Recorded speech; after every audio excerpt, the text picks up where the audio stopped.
Let's see, am I on? Yeah, everything's where it should be. Let's begin. 1991, The Silence of the Lambs. Now, yes, this is a film that most people have at least heard of. And I'll give you a quick rundown of the plot. It's basically a serial killer is being tracked down, given the name of Buffalo Bill. Buffalo Bill removes the skin of the women that he kills. Now, to assist the pursuit, another serial killer, already imprisoned, is consulted. His name is Hannibal Lecter. He happened to have been a psychiatrist.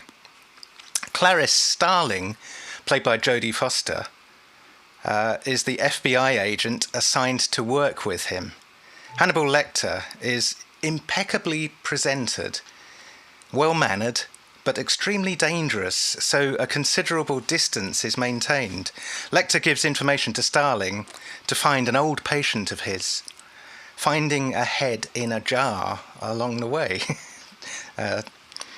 Another victim of Buffalo Bill is found shortly afterwards with a death's head hawk moth wedged into her throat. That's a very interesting species of moth. They're huge. You get them in the UK. They are actually capable of squeaking. Lecter is attempting to trade information with Clarice Starling, with the possibility of being transferred away from his present environment, which he really doesn't like, particularly the guard.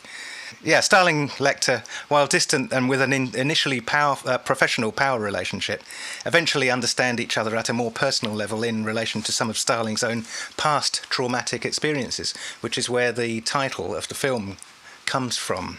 If you see the film, you'll get that. Now, the film was based on a 1988 novel by Thomas Harris, and a previous film, Manhunter, 1986, also featured Hannibal Lecter in a story derived from the novel. Now, the producers of Silence of the Lambs had to acquire the rights to the Lecter character from the Manhunter producer, who was Dino De Laurentiis. Now, I've covered Dino De Laurentiis in the past Barbarella. Now, but Dino De Laurentiis owned the film rights to the character. However, Manhunter, his film starring a character with Hannibal Lecter, Manhunter was a financial failure, so Dino De Laurentiis lent the rights for free. Gene Hackman was originally going to direct and also star, but then when he dropped out later in the project, Orion got Jonathan Demme to take over. Jonathan Demme is a really interesting director. Demme originally asked Sean Connery to play Lecter. Now, that would have been interesting. Sean Connery turned it down. Anthony Hopkins, who ended up being Lecter, modelled his voice of Lecter on HAL 9000 from 2001 A Space Odyssey, which in turn was voiced by Douglas Rain. Now, the film was not an immediate success, but it became a sleeper hit over time, gaining most of its success in the long tail after release. It's considered that the film introduced the idea of a seemingly stable and presentable and well-mannered serial killer, where always the idea of a serial killer was chaotic, messy, and unhinged, with the possible exception of what's his name? I've forgotten his name now.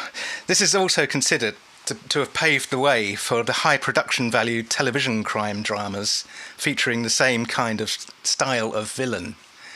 Okay, that fell apart a bit. 1991, Silence of the Lambs. Thank you very much.